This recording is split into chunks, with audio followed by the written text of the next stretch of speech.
నమస్తే, నా పేరు తేజస్విని. బీసీఎన్ న్యూస్ కి స్వాగతం. ముందుగా ముఖ్యాంశాలు.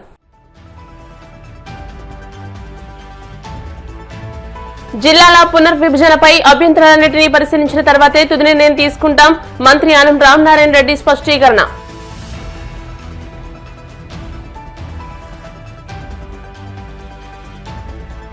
రాజధాని అమరావతిపై వైసీపీ దాని అనుబంధ మీడియా దుష్ప్రచారం చేస్తున్నాయి. తీవ్ర స్థాయిలో ఆగ్రహం వ్యక్తం చేసిన మాజీ మంత్రి దేవినేని ఉమా.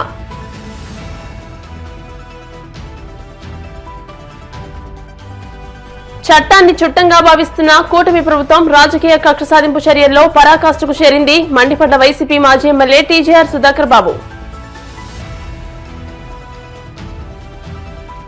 డిప్యూటీ సీఎం పవన్ కళ్యాణ్ వ్యాఖ్యలపై తెలంగాణ జాగృతి అధ్యక్షురాలు కవిత ఫైర్. తెలంగాణకు వ్యతిరేకంగా మాట్లాడడం సరికాదని హితవు. జిల్లాల పునర్విభజనపై అభ్యంతరాలన్నింటినీ పరిశీలించిన తర్వాతే తుది నిర్ణయం తీసుకుంటామని మంత్రి ఆనం రామనారాయణ రెడ్డి అన్నారు. నెల్లూరులో ఆయన మీడియాతో మాట్లాడుతూ రాష్ట్రంలో వారం రోజులుగా తుఫాను ప్రభావంతో అప్రమత్తమయ్యామని అన్నారు. లోతట్టు ప్రాంతాలు, చెరువులకు ఎలాంటి ఇబ్బందులు రాకుండా చర్యలు చేపట్టామని తెలియజేశారు. ప్రతి నెల 1వ తేదీన పెన్షన్ల పంపిణీతో పండుగ వాతావరణం కనిపిస్తోందని, ప్రతి నెల 3వ తేదీన రైతులతో మమేకమయ్యే కార్యక్రమాన్ని కూటమి ప్రభుత్వం ప్రారంభించిందని పేర్కొన్నారు. ప్రతి నియోజకవర్గంలోనూ పంచాయతీరాజ్ వ్యవస్థ సక్రమంగా విధులు నిర్వర్తించేందుకు డీఎల్డీఓ అధికారిని నియమిస్తున్నామని చెప్పుకొచ్చారు. ఈరోజు ప్రత్యేకంగా ఈ సమావేశం ఏర్పాటు చేయడానికి 2-3 కారణాలు ఉన్నాయి. మొదటిది, మన జిల్లా, మన రాష్ట్రంలో గడిచిన వారం రోజులుగా భయానకమైనటువంటి వాతావరణంలో ఈ దిత్వా తుఫాను యొక్క ప్రభావం ఏ విధంగా ఉంటుందనేటువంటిది ఎప్పటికప్పుడు రాష్ట్ర ప్రభుత్వం, జిల్లా అధికార యంత్రాంగం అప్రమత్తమై సమీక్షించుకోవడం జరిగింది. గౌరవ ముఖ్యమంత్రి గారు విజయవాడలో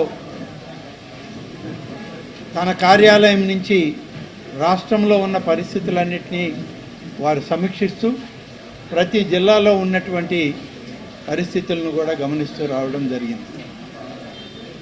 అందులో భాగమే 2 రోజుల క్రితం నెల్లూరులో జిల్లా అధికార యంత్రాంగంతో మనకి స్పెషల్ ఆఫీసర్గా ప్రిన్సిపల్ సెక్రటరీ ఇండస్ట్రీస్ వస్తే వారితోటి స్వయంగా సమీక్షించి ఆ రోజు మీడియాకు కూడా చెప్పడం జరిగింది. పెద్దగా గాలులైతే ఈ యొక్క తుఫాను ప్రభావం వల్ల ఉండవు. వర్షం అధికంగా పడేటువంటి పరిస్థితులు ఉన్నాయి. ఈ యొక్క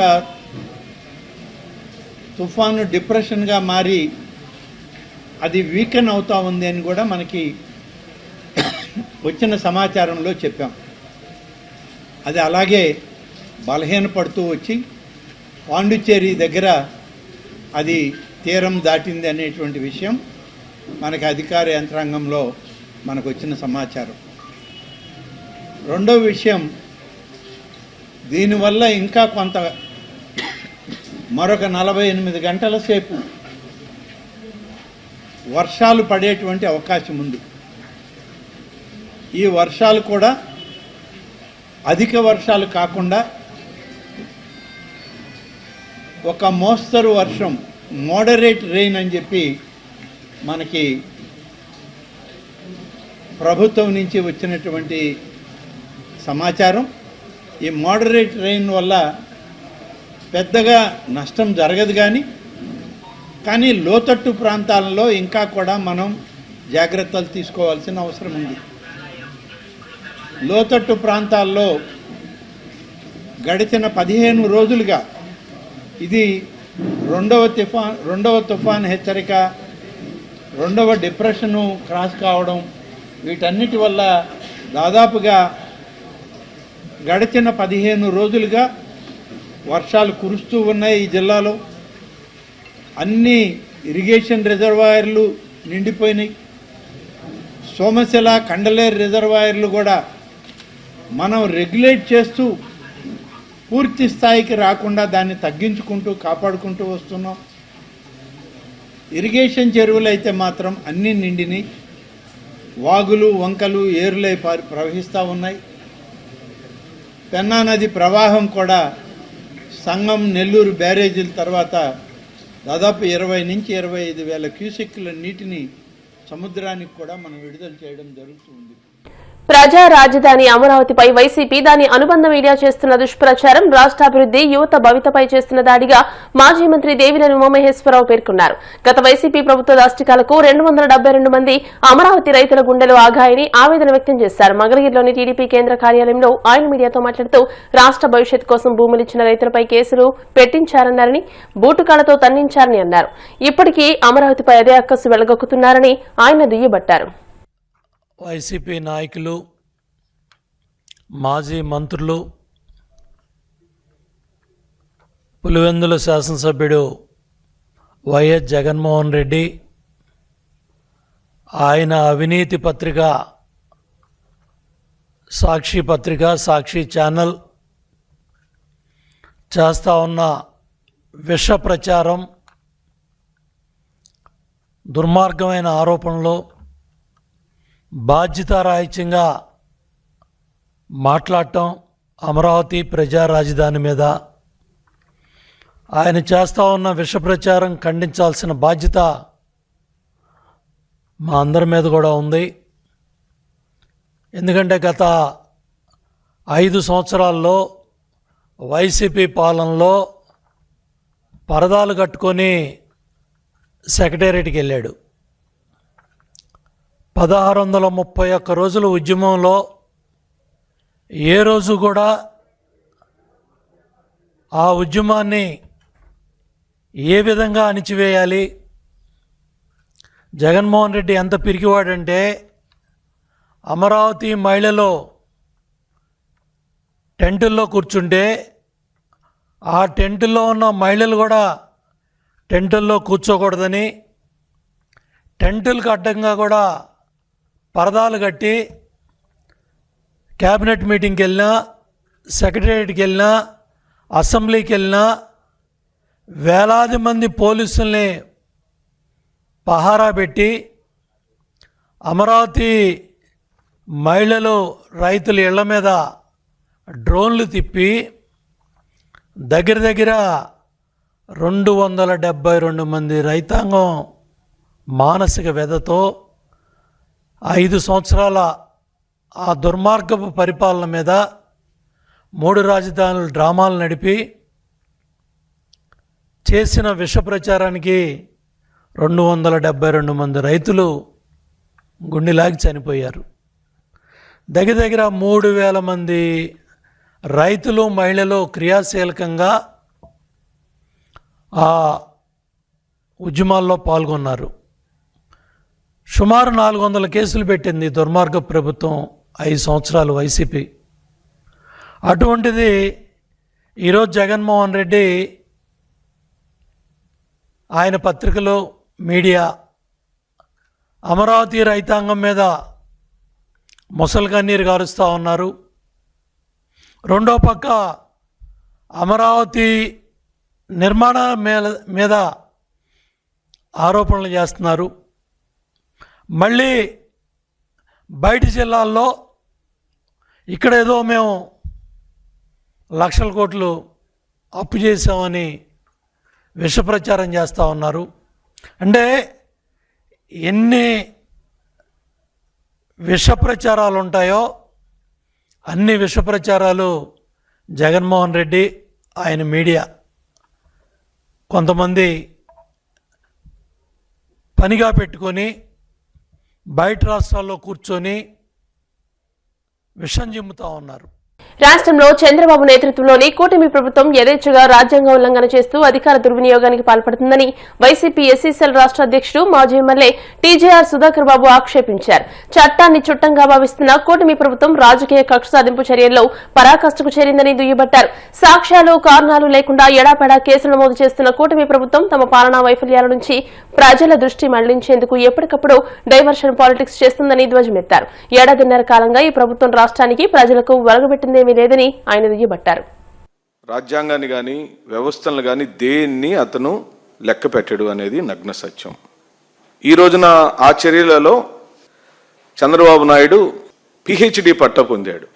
డబల్ పిహెచ్డి అంటే రాజ్యాంగాన్ని ఉల్లంఘిస్తూ అధికార దుర్వినియోగం ఎలా చేయొచ్చు అని ఎవరైనా మనం ఒక థీరీని భారత రాజకీయ చరిత్రలో అధికార దుర్వినియోగం ఎలా చేయొచ్చు అని గనక ఒక పిహెచ్డి సబ్జెక్ట్ తీసుకుని దాని మీద నువ్వు పిహెచ్డి చేయమంటే ఫస్ట్ మనం చంద్రబాబు నాయుడు పేరు తీసుకుని Chandrababu Naidu is the best player, violation of constitutional rights. అది అన్ని రకాల వైలేషన్స్.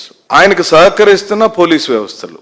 నేను ఇప్పుడు సుప్రీంకోర్టు తీర్పులు, ఆర్టికల్స్, చట్టం ఏం చెబుతుందని వైఎస్ఆర్సిపి ఓ అధ్యయనం చేస్తే ఆర్టికల్ 21, ఆర్టికల్ 14, 181, 211, ఆర్టికల్ 226, ఆర్టికల్ 32 ఈ క్రమ పద్ధతిలో ఓ రాజ్యాంగాన్ని ఉల్లంఘిస్తూ పరిపాలన చేసే ముఖ్యమంత్రి, ఆ ముఖ్యమంత్రి ఇచ్చే తప్పుడు కేసులు బనాయించడానికి సహకరిస్తున్న వ్యవస్థలు, ముఖ్యంగా పోలీసు వ్యవస్థ. అంటే చంద్రబాబు నాయుడు ఫలానా అతని మీద కేసు పెట్టండి అని రాత్రి చెప్తే రేపొద్దున కల్లా అతని మీద ఏదో ఒక కేసు బనాయించడం. దానికి సరైన గ్రౌండ్స్ ఉండవు, సాక్ష్యాలు ఉండవు, ఆధారాలు ఉండవు. కేవలం చంద్రబాబు నాయుడు యొక్క ఆదేశాలు, వారి కుమారుడు లోకేష్ యొక్క ఆదేశాలతో ఈ రోజున ఈ రాష్ట్రంలో విశృంఖలంగా రాజ్యాధికార దుర్వినియోగం జరుగుతుంది. చంద్రబాబు నాయుడు తాను అధికారంలోకి రాకన్నా ముందు జగన్మోహన్ రెడ్డి గారు పరిపాలించేటప్పుడు నీతి సూక్తులన్నీ చెప్పి తప్పుడు ప్రచారాలు చేసి తాను మాత్రమే ఈ ప్రపంచంలో బెస్ట్ ముఖ్యమంత్రిగా ఉంటానని నమ్మించి చెయ్యని హామీలన్నీ ఈ రోజున చేయకుండా, ఆ రోజు చేస్తానని ఇచ్చిన మాటలు ఈ రోజు చేయకుండా దీనంతటి నుంచి డైవర్షన్ చేయడం కోసం తను ఫెయిల్ అయ్యాడు. కాబట్టి తన పరిపాలన పూర్తిగా అస్తవ్యస్తంగా మారింది. కాబట్టి ఎక్కడ చూసినా ఏ వర్గాలు ఆనందంగా లేవు. కాబట్టి ఈ ప్రభుత్వం అని చెప్పి చేదరించుకుంటుంది. కాబట్టి దీనిలో నుంచి ఎలా ప్రజల యొక్క మనసుని మార్చాలి, డైవర్ట్ చేయాలి. ఒకరోజు నొలక మంచం మీద కూర్చుంటాడు, ఈరోజు నొలక మంచం మీద కూర్చున్నాడు. మొన్న ఆటోలో పోయాడు, ఒకరోజు చెప్పులు కుట్టే మా సోదరుడి దగ్గరికి పోతాడు, ఇంకొక రోజు రోడ్డు మీద ఒక పంట పొలాన్ని తీసేసి పంట పొలం మధ్యలో మంచాలు వేసుకుని కూర్చుంటాడు. అంటే అసలు చేయాల్సిన పనులేవి చేయకుండా ప్రభుత్వం ప్రతిష్టాత్మకంగా ప్రభుత్వ పాఠశాలలో చేపట్టిన మెగా పీటీఎం కార్యక్రమాన్ని విజయవంతం చేయాలని భీమడోలు మండల విద్యాశాఖ అధికారి భాస్కర్ కుమార్ పిలుపునిచ్చారు. ఏలూరు జిల్లా భీమడోలు మండలంలోని పలు పాఠశాలను సందర్శించి ఈ నెల 5వ తేదీ శుక్రవారం నిర్వహించే మెగా పేరెంట్స్ డే ఏర్పాట్లను ఎంఈఓ భాస్కర్ కుమార్ పరిశీలించి సదరు పాఠశాల నిర్వాహకులకు పలు సూచనలు చేశారు. ఈ సందర్భంగా ఆయన మాట్లాడుతూ భీమడోలు మండలంలోని 40 ప్రభుత్వ పాఠశాలలో మెగా పీటీఎం కార్యక్రమ నిర్వహణకు తగిన ఏర్పాట్లు చేసినట్టు పేర్కొన్నారు. పాఠశాల ఉపాధ్యాయులు, ప్రధానోపాధ్యాయులు ప్రభుత్వం విధించిన నియమ నిబంధనలకు అనుగుణంగా కార్యక్రమం నిర్వహించాలని అన్నారు. రేపు 5వ తారీఖున ప్రభుత్వం యొక్క ప్రతిష్టాత్మకంగా చేపట్టేటువంటి విద్యా కార్యక్రమాలు మరొకటి మెగా పీటీఎం, మెగా తల్లిదండ్రుల సమావేశం ఏర్పాటు చేయబోతున్నాము. దీనికి సంబంధించి భీమడోలు మండలంలో 40 పాఠశాలలో ఈ కార్యక్రమం జరుగుతుంది. అన్ని కార్యక్రమాలకు సంబంధించిన ఏర్పాట్లని పర్యవేక్షిస్తున్నాము. ఇప్పటికే అన్ని పాఠశాలల వారి పాఠశాలలో చదువుతున్న విద్యార్థులు తల్లిదండ్రులకు ఆహ్వానాలు పంపించడం జరిగింది. రేపు అందరూ కూడా ఆయా పాఠశాలలో హాజరవుతారని చెప్పి ఆశిస్తున్నాం. ఈ సందర్భంగా మండలంలోని అన్ని పాఠశాల ప్రధానోపాధ్యాయులకి అలాగే ఉపాధ్యాయులకి తెలియజేసింది ఏంటంటే ప్రభుత్వం ఇచ్చినటువంటి నియమ నిబంధనలకు అనుగుణంగా ఈ కార్యక్రమాన్ని చక్కగా జరుపుతారని చెప్పి ఆశిస్తున్నాము. అలాగే వచ్చినటువంటి తల్లిదండ్రులందరికీ కూడా ఆయా విద్యార్థుల యొక్క ప్రగతిని ముఖ్య అంశంగా తీసుకుని ఆ విద్యార్థుల యొక్క అభివృద్ధిని ఏ విధంగా సాధించాలో తల్లిదండ్రులకి వివరించాలని చెప్పి తెలియజేస్తున్నాము. అంతేకాకుండా పాఠశాలలో విద్యార్థులు తయారు చేసినటువంటి వివిధ కుర్చీలు, టీఎల్ఎం గాని, అదేవిధంగా ప్రభుత్వం సప్లై చేసినటువంటి సైన్స్ ప్రాజెక్టులు, వాటికి సంబంధించినటువంటి ప్లే ఆర్టికల్స్ అన్ని కూడా డిస్ప్లే పెట్టమని, వాటినన్నింటినీ కూడా తల్లిదండ్రులకు తెలియజేయమని చెప్పడం జరుగుతోంది. సైన్స్ ఫెయిర్ కి సంబంధించి కార్యక్రమాలు కూడా ఇందులో తల్లిదండ్రులకు తెలియజేయడం ముఖ్య అంశం. ఈ విధంగా పాఠశాలలో జరుగుతున్న అన్ని కార్యక్రమాలని కూడా తల్లిదండ్రులకి తెలియజేయడం ముఖ్య అంశంగా తీసుకుంటూ విద్యార్థుల యొక్క అభివృద్ధిని కూడా తల్లిదండ్రులకు వివరించేటువంటి ప్రయత్నం చేస్తున్నాం. ఇప్పటికే సమ్మేటివ్ 1 ఎగ్జామ్స్ పూర్తి అయ్యాయి. ఆయా పరీక్షా ఫలితాలని విశ్లేషిస్తూ తల్లిదండ్రులతో మాట్లాడడం జరుగుతుంది. ముఖ్యంగా విద్యార్థుల యొక్క హోలిస్టిక్ డెవలప్మెంట్ అంతటా తల్లిదండ్రులతో చర్చించడానికి ఈ కార్యక్రమాన్ని చేపట్టడం జరిగింది. ఇది 3వ తల్లిదండ్రుల సమావేశం ఏర్పాటు చేయడం జరుగుతోంది. ఈ సందర్భంగా విద్యార్థులు, తల్లిదండ్రులు, ఉపాధ్యాయులు, అదేవిధంగా ప్రజాప్రతినిధులు, వివిధ వర్గాల వారందరూ కూడా కలిసి పాఠశాల అభివృద్ధికి నిర్ణయాలు తీసుకోవడం కూడా జరుగుతుంది. అందరూ కలిసి సహపంక్తి భోజనాలు చేస్తారు. విద్యార్థులు, తల్లిదండ్రులు అందరూ కూడా పాఠశాలకి తప్పనిసరిగా హాజరవ్వాలని చెప్పేసి ఈ సందర్భంగా తెలియజేయడం జరుగుతుంది. ఇప్పుడు కాసేపు ప్రకటనలు.